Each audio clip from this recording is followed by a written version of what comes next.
Hello everyone, welcome to education.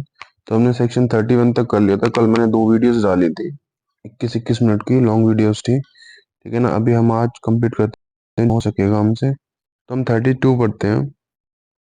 नहीं, 31 32 पढ़ लिया था किसके राइट्स ट्रांसफरेबल होते हैं और किसके राइट्स ट्रांसफरेबल नहीं होते हैं। राइट्स का मतलब कि ये हो गया इंटरेस्ट, और राइट्स का मतलब कि जो आपकी जमीन है, आपका उस पर राइट है और आपने उसको सोल्ड आउट कर दिया, तो वो किसके पास राइट है? तो किसी मतलब दूसरे और के पास, किसी और इंसान के पास राइट चला गया जो उसका परचेजर था। तो ये राइट किसको है सोल्ड आउट करने का? ये राइट है भूमिदार को, असामी को नहीं है। ठीक है ना। अब restrictions on the transfer by bhumidar, अब किस किस कंडीशन में एक भूमिदार के ऊपर मतलब जो जो ट्रांसफर करेगा सेल के द्वारा, एक्सचेंज के द्वारा, विल के द्वारा, तो वो मतलब किस एक इंस्ट्रूमेंट के द्वारा उसका वो जो राइट है वो रिस्ट्रिक्टेड है। तो no bhumidar shall have a right to transfer by sale और गिफ्ट। सेल और गिफ्ट नहीं कर सकता किस केस में? और otherwise any land to any person other than a religious or a charitable institution, मतलब रिलीजियस और चैरिटेबल इंस्टीट्यूट को छोड़ के किसी भी केस में, or any person in charge of any such Bhoodan movement as the chief commissioner, मतलब अगर आपको जमीनों को आपको भूदान योजना में मिली है या फिर सेल और गिफ्ट के थ्रू आप ट्रांसफर करवाना चाहते हो किसी चैरिटेबल रिलीजियस इंस्टीट्यूट को, तो फिर आपको किसकी परमिशन लेनी पड़ेगी? चीफ कमिश्नर की परमिशन लेनी पड़ेगी। ठीक है ना। Where as a result of the transfer shed be left with less than 8 standard acre in the union territory of Delhi. अब इसमें सिंपल सा ये दिल्ली के लिए नेम बना दिया कि जो ट्रांसफरर है, अगर उसके पास 8 स्टैंडर्ड एकड़ से नीचे की जमीन है तो फिर ये रूल्स एप्लीकेबल होंगे। वो सेल और गिफ्ट नहीं कर सकता, लेकिन रिलीजियस चैरिटेबल को कर सकता है। लेकिन वहां पे कब कर सकता है? जब चीफ कमिश्नर जी परमिशन दे देंगे। उसके बाद दूसरा क्या है? Provided that the chief commissioner may exempt from the operation of this. हाँ, वही वाली बात होगी कि परमिशन देंगे तो एग्जाम्प्ट कर सकते हैं किसी को भी। The transfer of any land made before 1 December of 1958। अब एग्जाम्प्ट कर सकते हैं ऐसे किसी लैंड को जो 1 दिसंबर 1958 से पहले कोई भूमिदार बना है। If the land covered by such transfer does not exceed 1 एकड़। अब जैसे ऊपर 8 स्टैंडर्ड एकड़ था, नीचे अगर 1 एकड़, अगर जहाँ पे कट ऑफ डेट 1958 है। ठीक है ना। इसके बाद आते हैं इस सेक्शन में shall preclude the transfer of land by bhumidhar who holds less than 8 standards of land if such of the entire land by, मतलब 8 स्टैंडर्ड एकड़ तो है उसके पास लैंड, लेकिन वो सारी जमीन उसकी खुद की है, मतलब उसका डिक्लेरेशन नहीं हुआ, वो इनिशियल वही ओनर था उसका। इसके बाद आता है provided that such bhumidhar may transfer a part of such land to any religious charitable institute, और मतलब कि अगर किसी इंसान के पास एब्सोल्यूट ओनरशिप है 8 स्टैंडर्ड एकड़ से कम की, और उसका डिक्लेरेशन सरकार ने नहीं किया, गांव सभा ने नहीं किया, तो फिर वो अपना कोई एक पोर्शन रिलीजियस या चैरिटेबल इंस्टीट्यूट को दे रखा। ऊपर जो बात करी गई थी वो भूदान मूवमेंट या फिर सरकार ने जिनको डिक्लेयर किया था एज भूमिदार। इसके बाद आता है for the purpose of this section आप रिलीजियस और charitable institute shall mean an institute.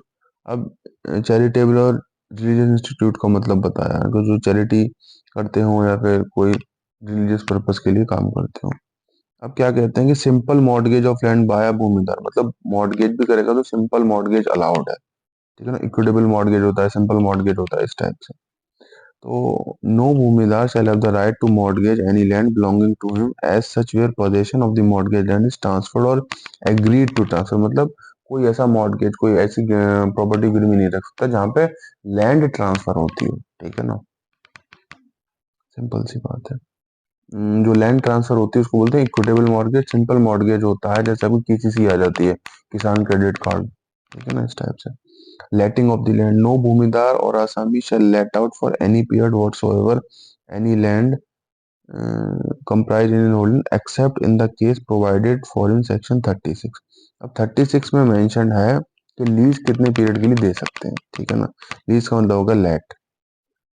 Explanation में है कि कोई अरेंजमेंट है किन्हीं पर्सन के साथ entitled to a right mere to share in the produce grown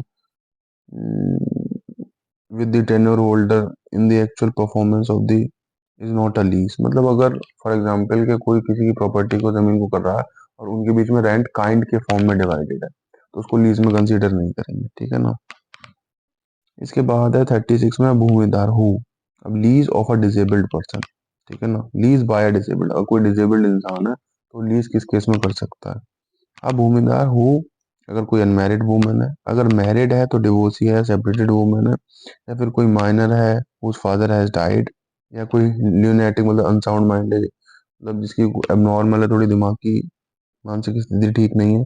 a person incapable of cultivating, कोई अपने बिजनेस की वजह से या फिर अपनी मतलब उसको कोई फिजिकल इंफॉर्मिटी है, या कोई उसका बिजनेस है या कोई जॉब है, इस वजह से वो कर नहीं पाता है, ठीक है ना। Prosecuting studies in a recognised institute and does not exceed 25 years of age, armed forces of the Indian Union, dependent of assistant of agricultural operations on a person serving in the armed forces, और जिसका जो certification करेंगे वो कौन करेंगे, deputy commissioner साहब करेंगे, अगर कोई जेल में है, अंडर डिटेंशन है, ठीक है ना। Provided that in the case of a holding held jointly, provided that in the case of a holding held jointly by more persons than one, where one or more of them, but not all, are subject to the disabilities mentioned in clause 8 to h, the person or persons may let out his or his share। मतलब कोई भी एक इंसान अगर इंफॉर्मिटी में joint holders है property के, तो वो जो एक ये डिसेबिलिटी में है वो लीज कर सकता है अपनी जमीन को। where any share of a holding has been let out under the proviso of subsection 1, court में on the application of the Assami or any tenure holder, अब किसी का शेयर डिटरमाइन करना है तो कोर्ट के पास जा सकता है, ठीक है ना, जितना उसको अपना डिजेबल इंसान है उसको अपना जो लैंड है वो लेट आउट करना है। इसके बाद क्या है, bhumidhar who holds only less than 8 standard acre where he does not join cooperative farm, lease the whole of his holding। अब कोई अगर कोऑपरेटिव फार्म को चलाता है और उसकी जो मतलब लैंड का एरिया है वो लेस देन 8 स्टैंडर्ड एकड़ है, तो फिर वो उस वाली होल्डिंग को लेट आउट कर सकता है, ठीक है ना। अब इसमें एक नई बात और बताइए कि जो है जो लीज होनी चाहिए अगर कोई डिसेबल इंसान करेगा, वो 5 साल से for not less than 5 years, मतलब 5 साल से कम की नहीं होनी चाहिए। Provided further that the Bhumidar shall not be entitled to resume it except for self cultivation or for breach। मतलब ऐसा नहीं है कि अगर किसी को लीज पे लैंड दे दी तो आप सेल्फ कल्टीवेशन करें, या फिर अब जो लीज की टर्म्स है उनको ब्रीच करा जाए, ठीक है ना। अब रजिस्ट्रेशन ऑफ अ लीज, तो उसका रजिस्ट्रेशन कैसे होगा, a lease for a term exceeding 1 year और from a year to year made either by registered, मतलब 1 साल से ज्यादा कर रहे हो या फिर साल टू साल करते चले हो तो 5 साल की एक बार कर लो या फिर ईयरली कर लो, उसका रजिस्ट्रेशन इस तरीके से होगा। फेलियर, अगर आपने फेल किया, आपने अगर लीज को रजिस्टर नहीं करवाया तो क्या होगा, shall be deem to be a transfer made in contravention of the, तो मतलब आपने लॉज का वायलेशन किया है, ठीक है ना, क्योंकि लॉज में लिखा है कि रजिस्ट्रेशन करवाना जरूरी है। इसके बाद successor in interest bound by a lease, इसके बाद जो when a holding has been let in accordance with the provisions of section 36, the successor in interest of the bhumidhar shall be bound by the terms of the lease. मतलब उस जमीन को जो land पे लेगा, लेसी जो होगा, वो जो उसमें टर्म्स एंड कंडीशन होंगे उनको फॉलो करेगा। एक्सचेंज का मतलब क्या होता है, एक्सचेंज का मतलब होता है subject to the provisions of section 33, अब भूमिदार अब भूमिदार may exchange lands held by him as such for lands held by any other भूमिदार as such for lands for the time being in गांव सभा। फॉर एग्जाम्पल गांव सभा की land से किसी भूमिदार ने लैंड को एक्सचेंज कर लिया, पट्टेदार की लैंड से लैंड एक्सचेंज कर ली, इनको एक्सचेंज बोलते हैं। अब इसमें कुछ चीजें दी हुई हैं कि जो भी कोई एक्सचेंज होगा डेप्यूटी कमिश्नर की परमिशन से होगा, और अगर कोई डिफरेंस ऑफ ओपिनियन आता है तो क्या आता है कि जो डिप्टी कमिश्नर है who will refuse the permission if the difference between the area of the land given, मतलब एरिया के बीच में कोई डिफरेंस है, फॉर एग्जांपल किसी के पास इतनी एरिया ऑफ लैंड ही नहीं है तो क्या होगा, in exchange in terms of the standard acres is more than the 10% of the area in standard acres of the land which is smaller in size। या तो स्टैंडर्ड एकड़ को देखा जाएगा या फिर वो जितना एरिया उसका 10% देखा जाएगा, ठीक है ना, फिर उसकी जगह जगह होल्डिंग्स होंगी, उनको उनको उनसे एक्सचेंज कर लिया जाएगा भूमिदार की। उसके बाद डेप्यूटी कमिश्नर एक्सचेंज के लिए परमिशन दे सकते हैं। On exchange made in accordance with subsection the parties to such action shall have the same rights in the land received in exchange. मतलब एब्सोल्यूट ओनरशिप हो जाएगी इनके पास। अब 40 सेक्शन कोई किसी भी अमाउंट ऑफ लैंड रेवेन्यू को अफेक्ट नहीं करता, मतलब same amount of land revenue जाएगा। इसके बाद आता है ट्रांसफर इन कॉन्ट्रावेंशन। अगर 33 सेक्शन में जो राइट है भूमिदार को ट्रांसफर करने का, अगर उसकी कॉन्ट्रवीन करते हैं तो क्या होता है? Where a transfer of any holding or part thereof has been in contravention of the provisions of this chapter by Bhumidar or Asami, the transferee and every person who may be obtained possession of such shall, notwithstanding anything in any law, be liable to ejectment।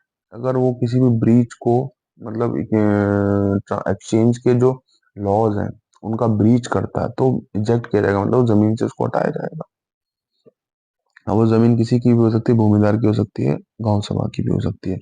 अब वो उस और जो मतलब जो उसको हटाया जाएगा, इजेक्टमेंट की प्रोसीडिंग चलाई जाएंगी, वो उसी पोर्शन पे चलाई जाएंगी उतने पे जितने पे उसने कब्जा किया। मतलब फिर सॉरी, फिर उसको ये नहीं माना जाएगा कि उसने एक्सचेंज किया, उसको ये माना जाएगा उसने कब्जा किया।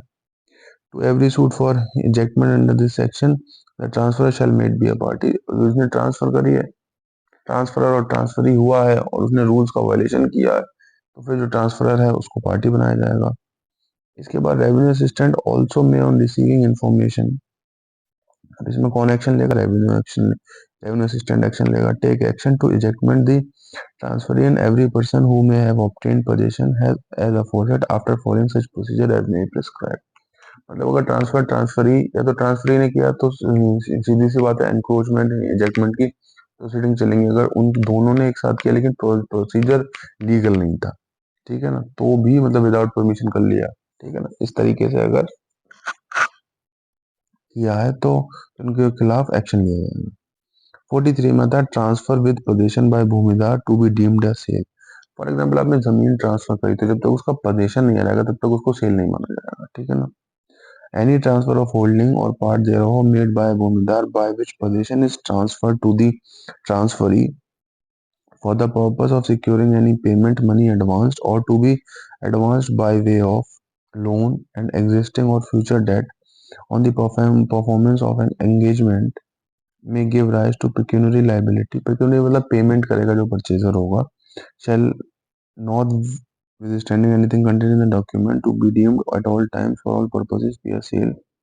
मतलब इसमें सिंपल सा वही बात बोला गया कि आपने ट्रांसफर कर दी, डॉक्यूमेंट करवा दिया एसआर ऑफिस में रजिस्टर, उसके बाद जब आप पोजीशन देने जाओगे तो मान लिया जाएगा कि ये सेल है।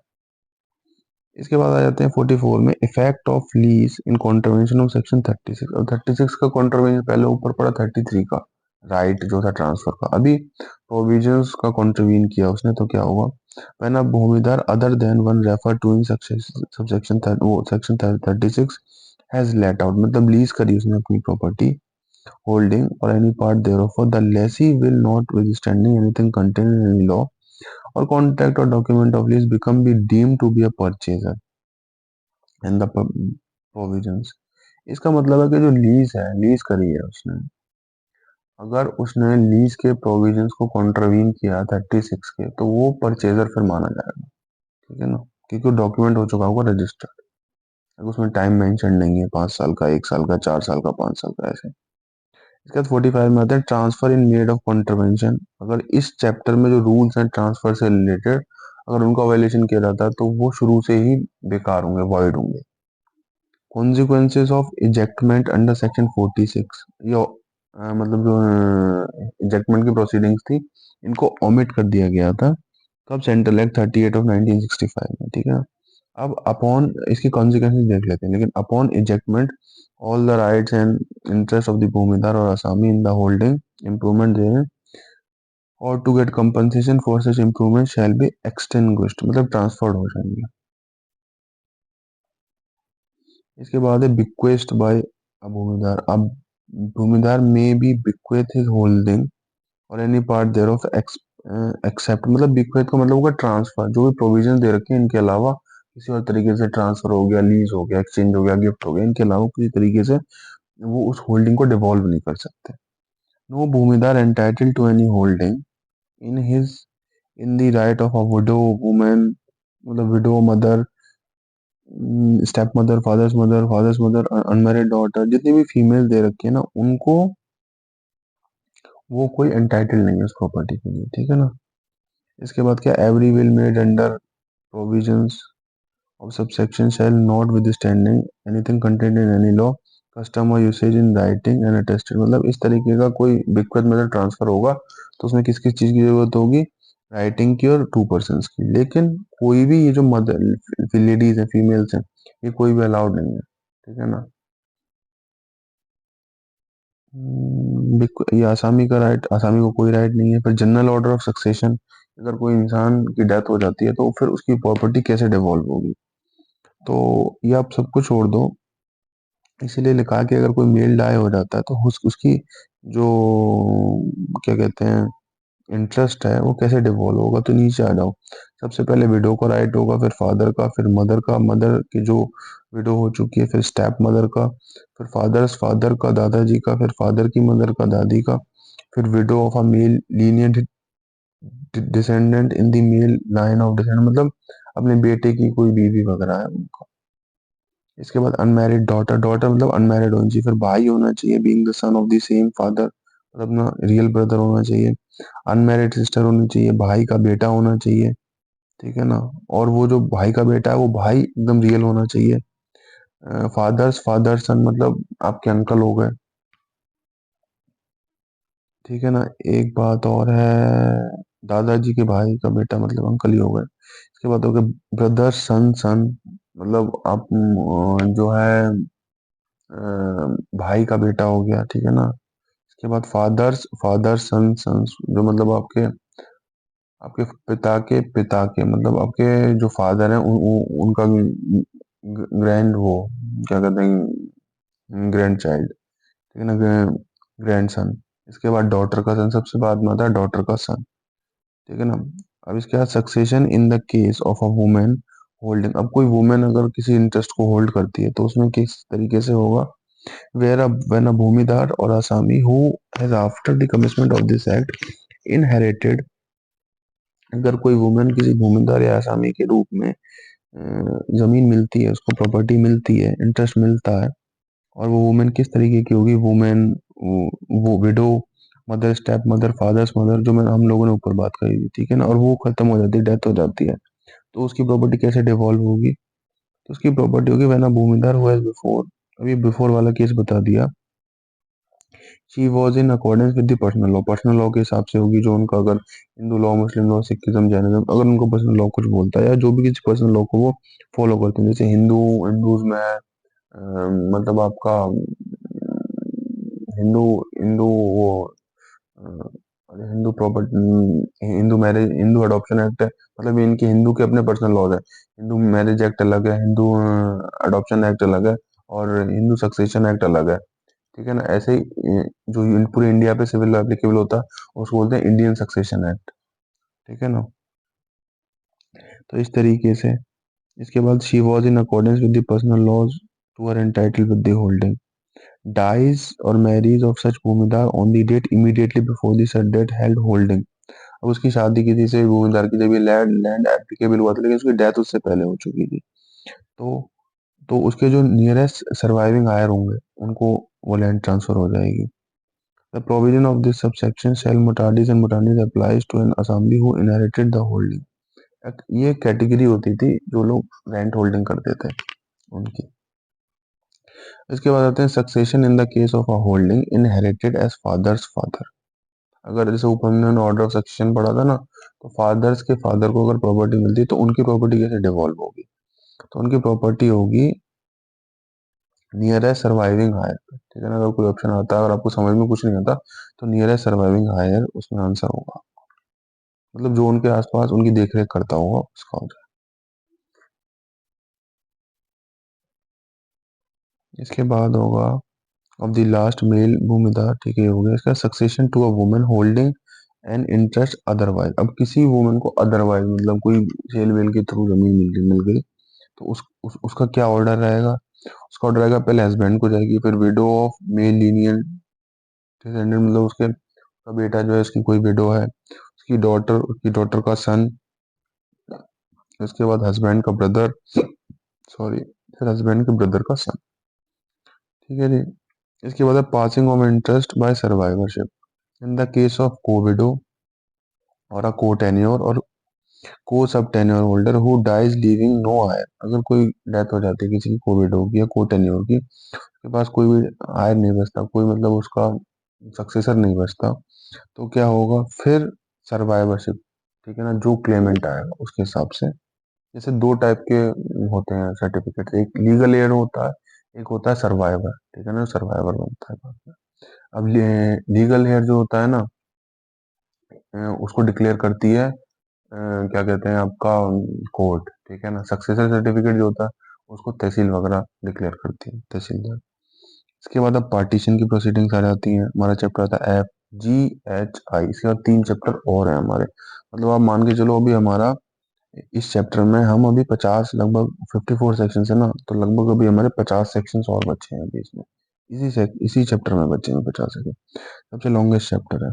तो holding of a bhumidhar partible sorry, अब bhumidhar may sue for the partition of his holding, मतलब कोई इलीगल पार्टीशन हुआ है या फिर इलीगल किसी ने म्यूटेशन करवाया तो वो कोर्ट में केस फाइल कर सकता है भूमिदार। इसके बाद one suit for partition of several holdings, मतलब उसकी कई कई जगह पे होल्डिंग्स है तो एक सूट भी कंबाइन करके फाइल कर सकता है, ठीक है ना। इसके बाद mode of partition of holding, तो इसमें क्या कहता है, aggregate area of the holding or holdings to be partition does not exceed, area define कर दिया गया कि किन के लिए पार्टीशन हो सकता है, तो मिनिमम मतलब 8 स्टैंडर्ड एकड़ से ज्यादा जमीन नहीं होनी चाहिए। Partition will result in a holding of less than 8 standard, ठीक है ना। तो जो पार्टीशन होगा किस किस तरीके से हो सकता है, दो केस, डज नॉट एक्सीड और लेस देन, मतलब सिंपल सी बात है, 8 स्टैंडर्ड एकड़ जो फिक्स कर दिया उन्होंने।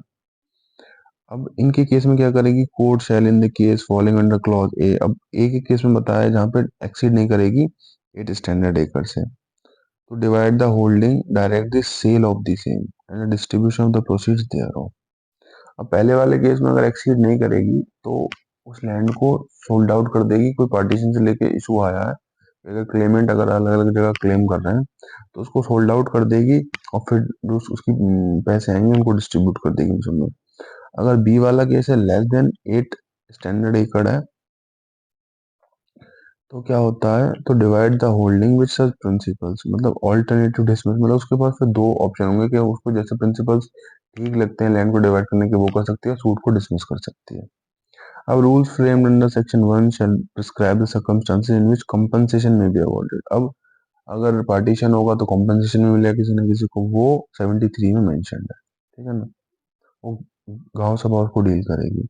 In the case of a co-tenure to whom the provisions of Section 36 apply and such tenure holder has let out his share or part thereof in his holding, the court shall divide the holding be separating the share aforesaid, but in respect of the remainder of the holding, the court will proceed in accordance with the provisions of this section if applicable।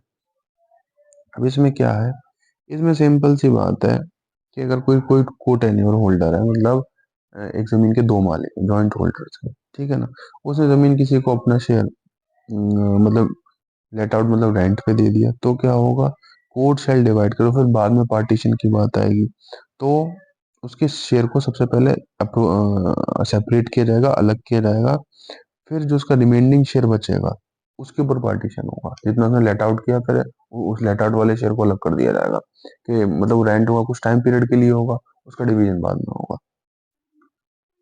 इसके बाद valuation of the holding to be sold, अब उसकी valuation के लिए लगाएंगे जो land sold होगी। Where a court under section 57 ordered a sale, ऊपर जो आपने बात करी थी, वो तो एक वैल्यूअर होता है, वो उसकी वैल्यूएशन करवाएगा, कोर्ट के द्वारा एक आदमी जाएगा, ठीक है ना। प्रेफरेंशियल राइट ऑफ परचेज, पहला राइट किसका होगा परचेज करने का। इफ टू और मोर co-tenure holders having an equal preferential right severally ask leave to buy, the court shall order the sale of the same to such of one of them as offers to pay the highest price। Simple सी बात है, एक जमीन है उसका co-tenure holder है, अब उनको ऑप्शन दिया जाएगा कि आप दोनों में से कौन सबसे ज्यादा प्राइस पे करेगा, जो प्राइस ज्यादा पे करेगा वो जमीन को ले जाएगा। If no share holder offers to buy, तो फिर कोर्ट ऑर्डर कर सकती है कि कोई भी पे करके इसको ले, जो भी हाईएस्ट प्राइस पे करेगा वो ले जाएगा। प्रोसीजर इन सेल, तो प्रोसीजर ऑफ सेल तो वही है कि जो कोड बताएगी, वो सिंपल सा होता है प्रोसीजर ऑफ सेल के, सब रजिस्ट्रार में जाओ, रजिस्ट्री करवाओ और जमीन सोल्ड आउट हो गई। अभी जी में आते हैं हम, surrender, abandonment, extension and acquisition of bhumidhar, acquisition bhumidhar से आसामीज। तो surrender of holding by asami, surrender का मतलब गिव अवे करना, वापस दे देना। And asami may surrender the whole of his holding but not any part thereof, मतलब जितनी उसको रेंट आउट जमीन हुई थी, लेट आउट हुई थी, उसको पूरी होल्डिंग करनी पड़ेगी, कोई पार्ट नहीं दे सकता, ठीक है ना, और विद पोजीशन देना पड़ेगा। नोटिस टू सरेंडर, अब इसके लिए आपको नोटिस देना पड़ेगा कब, फर्स्ट डे ऑफ अप्रैल पे। ही शैल बी लायबल टू पे the rent for the holding for the agriculture year, अगर 1 अप्रैल के बाद दिया तो नेक्स्ट ईयर का फिर रेंट उसके ऊपर चढ़ जाएगा, ठीक है। इसके बाद अमेंडन करना, हम जो है हम जो है हम 64 तक कर देते हैं, ठीक है ना, 64 तक कर देते हैं, 65 भी कर देते हैं, 65 ए से पढ़ेंगे हम नेक्स्ट क्लास में। तो अमेंडमेंट का मतलब क्या होता है, अबेंडनमेंट का मतलब होता है where N Asami has not use, मतलब आसामी है और लैंड को यूज ही नहीं कर रहा, उन्होंने से रेंट पे ले ली, ठीक है ना। और किस पर्पज के लिए यूज नहीं कर रहा, एग्रीकल्चर हॉर्टिकल्चर, मतलब रूल्स का वायलेशन कर रहा है। तो क्या किया, टाइम पीरियड बताया उसका 2 कंसेक्यूटिव ईयर्स, तो गांव सभा तहसीलदार के अप्लाई कर सकती है for a notice to such asami कि वो ऐसा क्यों कर रहा है, ठीक है ना। एप्लीकेशन में कुछ पर्टिकुलर्स मेंशन होंगे कि हमने ऐसा देखा, फोटो वगैरह खींचेंगे, ये सब चीजें। If the tahsildar finds that application has been duly made, he shall cause to be served on to the asami and publish in the manner. और फिर तहसीलदार को ऐसा लगता है तो वो आसामी को बुलाएगा, पब्लिकेशन करवाएगा, पूछेगा उससे कि तुम ऐसा क्यों कर रहे हो, ठीक है ना। If the Asami does not appear, अगर आसामी अपीयर नहीं होता, आंसर नहीं देता है नोटिस का, और कंटेस्ट भी नहीं कर सकता, तो तहसीलदार उस होल्डिंग को पास करने, मतलब क्लियर करने का ऑर्डर पास कर देगा, ठीक है ना। अबेंडन का मतलब खाली करने का ऑर्डर करवा देगा, ठीक है ना। अब admission of asami to the holding of disabled bhumidhar, अब जो डिजेबल्ड भूमिदार था उसके केस में आसामी का कब राइट आ जाता है, तो अगर कोई माइनर है, लुनेटिक है, इडियट है, हैज नॉट हिज, अब ऊपर के केस में तो क्या था कि आसामी यूज नहीं करा, नीचे केस में क्या था कि आसामी को लैंड तो दे दी, लेकिन आसामी वो भूमिदार ने आसामी को लैंड दे दी, लेकिन भूमिदार ही यूज नहीं करता लैंड, वो आता ही नहीं, एक बार लैंड दे के छोड़ गया, कुछ मतलब ही नहीं उसको लैंड से, तो भूमिदार को नोटिस जाएगा। और फिर भूमिदार भी अगर ऐसा 2 साल से कंटिन्यूअसली कर रहा है, एक्टिव नहीं है अपनी जमीन को लेके, तो सेम प्रोसीजर एप्लीकेबल होगा, ठीक है ना। और फिर राइट्स इसको मिल जाएंगे, आसामी को मिल जाएंगे, आसामी एडमिट हो जाएगा एज अ भूमिदार राइट्स, ऐसे ऊपर से एडमिशन होता हुआ चला आता है, ठीक है। तो आज हमने 65 सेक्शंस तक कर लिया, काफी ज्यादा सेक्शंस हमने कर लिए, मतलब ऑलमोस्ट 30 सेक्शन से अगर हमने स्टार्ट मतलब कर दिए, 29-30 सेक्शन हमने कर दिए, ठीक है। तो 60 सेक्शंस, अभी हम कोशिश करेंगे कि नेक्स्ट क्लास में हम 100 सेक्शन पर पहुंच जाएं, क्योंकि इसमें सेक्शंस बहुत ज्यादा है, मतलब ये मान के चलो आपके, यही आपका सबसे टफ एक्ट है, बस लैंड रिफॉर्म सबसे टफ है, जितने भी सेक्शन इसमें, बाकी राइट टू फेयर कंपनसेशन वगैरह वो इतने टफ नहीं है। लैंड एक्विजिशन हमारा हो चुका है, अब इसके बाद इस एक्ट को खत्म होने के बाद आपके मान के चलो कि दो एक्ट बच जाएंगे, राइट टू फेयर कंपनसेशन और पंजाब लैंड रेवेन्यू, ठीक है ना। तो वो भी हम जल्दी जल्दी कर देंगे, कोई दिक्कत नहीं है। अभी मैं सोच रहा हूँ कि जो मैं क्लासेस लेता हूँ ना राइट टू फेयर कंपनसेशन की, उनको मैं रिकॉर्ड करने लग जाऊँ, उसको रिकॉर्ड करके डाल दिया करूंगा, वो ज्यादा बेटर रहेगा, मुझे ऐसा लगता है, ठीक है ना। फिर वो रिकॉर्डिंग्स होती रहेंगी, तो उसको दोबारा रिकॉर्ड करने की ऐसा रिक्वायरमेंट होगी ना, आपको जल्दी कंटेंट भी मिल जाएगा, ठीक है ना। फिर वो क्लास भी डाल दूंगा, और जो मैं डेली रिकॉर्ड करता हूँ वो भी कुछ एक्स्ट्रा डाल दूंगा, या फिर कोई और एक्ट डाल दूंगा मैं, ठीक है ना। ये चीजें फिर हम दो दो एक्ट एक साथ चला सकते हैं, ठीक है ना। तो फिर हम, मैंने शायद चैप्टर 3 तक पढ़ा दिया, 3 4 तक, 4 खत्म हो गया मेरा कल राइट टू फेयर कंपनसेशन में। तो फटाफट हम इसको कंप्लीट करते हैं, जो रिकॉर्डिंग वाली क्लास है उन पहले 4 तक मैं रिकॉर्ड करके, और फिर वो 4 वाली क्लास जो आज से रिकॉर्ड करूंगा उनको रिकॉर्ड करके, वो सब राइट टू फेयर कंपनसेशन डाल देंगे, साथ में दूसरा एक्ट चला देंगे, ठीक है ना। तो ऑलमोस्ट कोशिश रहेगी कि इस महीने में आपको कोर्स कंप्लीट हो जाए, बट नहीं हुआ तो फर्स्ट वीक ऑफ दिसंबर में हम आपका कोर्स कंप्लीट करवा देंगे, कि एटलीस्ट आपको 20 दिन कोर्स के बाद मिल जाए प्रैक्टिस करने के लिए, ठीक है ना। एटलीस्ट 20 दिन मिल जाए आपको कोर्स कंप्लीट होने के बाद लॉ का। Thank you very much. अगर आपको हमारा कंटेंट अच्छा लग रहा है तो फिर वही, आप टेलीग्राम चैनल पे जाइए, टेलीग्राम चैनल पे विजिट करके देख सकते हैं। एमसीक्यू पैकेज लेना, अगर आपको बूस्टअप करनी है प्रिपरेशन, 600 एमसीक्यूज है, मतलब 600 से ज़्यादा ही एमसीक्यूज है, ठीक है ना। आप आराम से प्रैक्टिस कर सकते हैं। प्रैक्टिस बुक अलग है 600 एमसीक्यूज की, एक्ट वाइज क्वेश्चन अलग है, उसमें इंपोर्टेंट प्रोविजंस अलग है हमारे। ठीक है ना, एक पीडीएफ इंपोर्टेंट प्रोविजंस की। और कंटेंट अच्छा लग रहा है शेयर कर सकते हैं, वीडियो लाइक कर सकते हैं, चैनल को सब्सक्राइब भी कर सकते हैं अगर कुछ ज़्यादा ही अच्छा लग रहा है तो। ठीक है, अभी हम सीबीआई पब्लिक प्रोसिक्यूटर ईबीपी की एग्जाम की डेट आ चुकी है, उसकी प्रिपरेशन भी करवाने वाले हैं, तो जल्दी से हमें इसको खत्म करना है, इसको मैं फिर और जल्दी खत्म करने वाला हूँ। ठीक है, thank you very much, all the best. Video long की डिमांडिंग आ रही थी तो वीडियो लॉन्ग भी अब हो चुकी है। ठीक है, थैंक यू वेरी मच।